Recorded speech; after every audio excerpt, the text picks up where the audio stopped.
you're going to love the guest we have on today's episode. Dr. Liz Brassine from McKinney Hearing Services is with us, and she's going to be talking about hearing loss. And I know for sure you think that I've lost my hearing from time to time, but you and I both know better. Dr. Brassine is the owner of Hearing Services of McKinney. She received her Doctor of Audiology degree from the Arizona School of Health Sciences. In addition, she received both her Master of Arts and Bachelor of Science degrees in Audiology from Northwestern University. I think those are the purple people from Chicago. Dr. Brassine is a McKinney resident where she lives with her husband, Dave. Welcome, Dr. Brassine, to Collin County Life. Thank you for joining us. One of the first questions I like to ask our guests is, how did you end up in Collin County? Okay. And why did you stay? How did I end up in Collin County? Well, this is my second go around in Collin County. So I grew up in Chicago, lived in Chicago for 30 some years, went to graduate school there. I went to work for a hearing aid manufacturer in the 90s, happened to meet my husband at the time who worked for the same company. He was based in McKinney. So we decided it might be better to live in the same city. So in 1998, when we got married, I moved down here.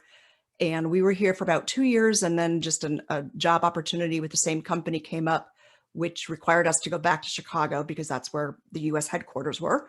So in 2000, we moved back up there, and we were there for about 4 years and just got tired of the cold and the snow and the higher cost of living. And, we both traveled full time for work at the time. So DFW worked just as well as O'Hare for us. So here we came. Yeah, well, the airport hasn't been always that convenient, but in recent years, it's been easy to get to, yes, right? 121's a blessing. So what, if I came into your, the hearing services of McKinney, what kind of services would you offer me? Okay. Obviously, you wouldn't look at my eyes, but. No, probably not. So we do a little bit of everything. When I think about audiology versus, let's say, people sometimes confuse it with an ear, nose, and throat doctor, we're going to do the non-medical end of things. Okay, so we're not treating in terms of medication, surgery, et cetera, but we literally see patients of all ages. So we see patients from birth on up. With babies in the state of Texas, all babies have to have their hearing screened before they're allowed to leave the hospital. And in McKinney, we do have a birthing center, and they don't have the facilities there to screen. So we get a lot of the babies that way. Yeah. We also, as you can imagine, the majority of what we're going to be doing is focusing more on hearing aids. So although we see all ages, I would say more of it's going to be 65 plus, but we really get all ages in terms of just diagnostics. Someone's got concern about hearing, we bring them in, we do a hearing test. If it's something that we're going to address a hearing aid with, we're going to continue with that patient. Sometimes it will be something more medical based, in which point we're going to refer them out to an ear, nose, and throat doctor. So. Yeah, like I've said, it's hard to tell when you have hearing loss, I think. Things just kind of, unless you wake up with it one day, it just kind of fades away. I remember I don't have hearing loss that I know of. No one's told me, but I do have issues with my vision. And the way I found out about that was when I went to the DMV to get my license renewed. They made me look into the little scope thing, and I didn't know whether I was looking at letters or numbers. So they told me I had to go get glasses. So how does it happen in the hearing world? So with hearing, usually it's a very gradual process. I mean, as you sort of referred to, yes, there can be sudden hearing losses. Mm-hmm. That's what happened to Rush Limbaugh. He woke up one day, no hearing in either ear. That's usually something viral or idiopathic that sometimes we just really don't know the answer as to why it happens. Sometimes there can be temporary conditions. Someone's got, not to be gross, but their ear's full of wax, or they've got an ear infection. That's something more temporary in nature. I will admit to me that happening to me. Yeah, just don't use Q-tips. But those are things that are more temporary in nature, but can happen more suddenly. So the patient's more aware of it because it's a sudden change. Right. But usually hearing loss is gradual, and it's oftentimes going to be the family members who are more aware of that. When hearing loss gradually changes, what happens to the person with the hearing loss is along the way, they sort of reestablish what their norm is. It's not normal hearing, but that's their point of reference. Whereas others around them are having to act as that second set of ears. So they're having to repeat, they're noticing the TV being turned up, things like that. Right. And they tend to compensate, right? Absolutely. By starting to read lips and things. And they don't even know it, right? Right. Sometimes they don't even know they're doing that. We all honestly, whether you have normal hearing or not, we all read lips. We all gain nonverbal information. So reading lips is critical. Wow, wow. So, why do people try and deny they have a hearing loss? Because it's almost sometimes you're excited when you get glasses because it's like a fashion statement. So and some people wear glasses today that don't even have vision loss, right? So Correct. what is the stigma with hearing Well, loss? first of all, having practiced for 30 plus years, that's embarrassing, but that's truth. We see far less of a stigma today than we would have in the past. And I think it's a couple reasons. We have better trained professionals. We have better products, better technology. Now we're doing things like connecting with iPhones and, other smartphones and streaming things and turning hearing aids into Bluetooth headsets and being able to connect with TVs. I mean, there's just so much more technology. You also see people walk around with Bluetooth headsets. So there's less of a, oh goodness, that must be a hearing aid on that person. Wow. I also think that the baby boomers and our younger generations are more inclined to not want to miss things. They're not wanting to be without hearing and the struggle that means. It can have an impact on their jobs, et cetera. So I think we're seeing more acceptance of just wanting to function better and better communication. The world is about communication. Better lifestyle. Better lifestyle, absolutely. And that's critical. And that's what when we're identifying a new patient and we're looking at hearing aid options, that's one of the first things I say to the patient. Yes, hearing loss is part of it, but we can program to just about any loss today. Really, what I want to know more of is what is your lifestyle? How and where do you spend time? Because that's truly going to help me help them make a better choice with what device they go with. I just remember back years ago, the older men at church, and all you heard was their ears whistling. Oh yeah, for some reason. Oh yeah, feedback. Oh yes, yes. We now have very good anti-feedback management. But they didn't even hear it, Yeah, But right. Anyway, speaking of lifestyle, I don't know if it has an impact or not, but the last few months during the pandemic, how has that impacted either the way people access services or their lifestyle for those who have hearing loss? That's actually a great question. And I've written a couple of articles about it. And I think it's a major concern. And a couple things I would address here. First of all, hearing loss, forget the pandemic for a moment. Hearing loss that goes untreated really can socially isolate you.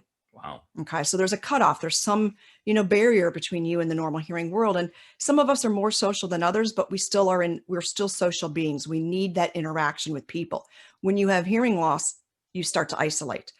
There was actually a big National Council on Aging study in 2000 that showed that untreated hearing loss again leads to social isolation, Really? as well as can lead to depression and other major health events. So without even the pandemic, that was a concern. Now we got a pandemic. Now people are having to stay home. And, especially if I'm thinking about my senior population, it's safer for them to be home. Now I have to decide whether it's my personality or my hearing that keeps me isolated. Well, that's hard to say. So for them, now they're stuck at home and they can't get out and they can't. Thankfully we have technology. We've got Zoom, we've got FaceTime, we've got things like that. But still, we're seeing them being even more isolated.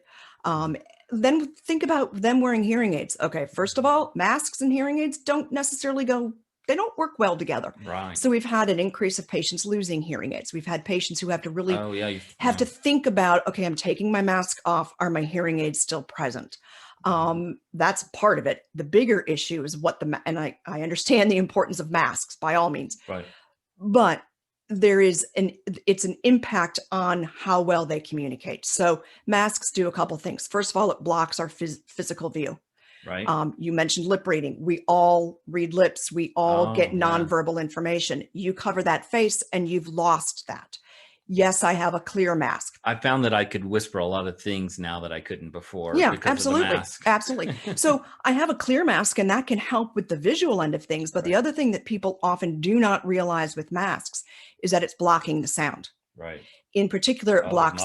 It's muffling. In particular, it's blocking the high pitches. That's where that's the treble. That's where more people have hearing loss.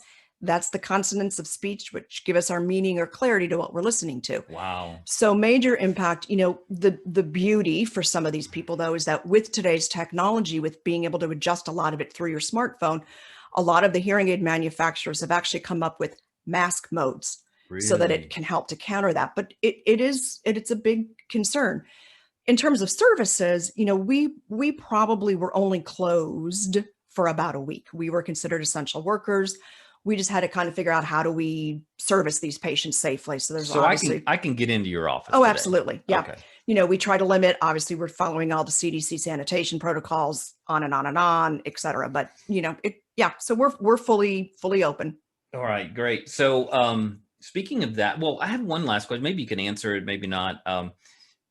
But what percentage of the population would you say suffers from significant hearing loss? Well, I'm sure everyone probably does, right? So significant such a hard word to describe. If you looked literally just at the statistics in the U.S., roughly 15% of the population have some amount of hearing loss. Wow. Okay. How do you define significant? Because I can have people with what I would classify as a fairly significant hearing loss on paper, and yet they have no concept. And then I have other people with a very, very minimal hearing loss who find themselves majorly impacted by it. Yeah, I think Angie thinks my hearing loss is significant. Well, but and that's I don't. Spouses. Yeah, exactly. If you think about, so literally in the US, that's going to be roughly your percentage. So roughly about 36 or so million. Right. 1 in 4 households will have someone with a hearing loss. 12.5% of kids from the age 6 to 19 have hearing loss. Yeah, we had a child, one of our children was diagnosed with hearing loss, but refused to wear hearing aids. And I remember when I first met you, you guys were asking, and I'm like, is she approaching preteen? And you're like, yep. I'm like, yep. Now it's a little different today because we do have, they kind of look at some of the smartphone technology as fun. Yeah.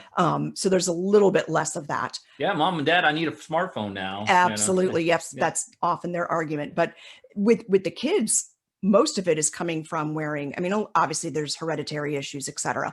But most of it's coming from the use of earbuds.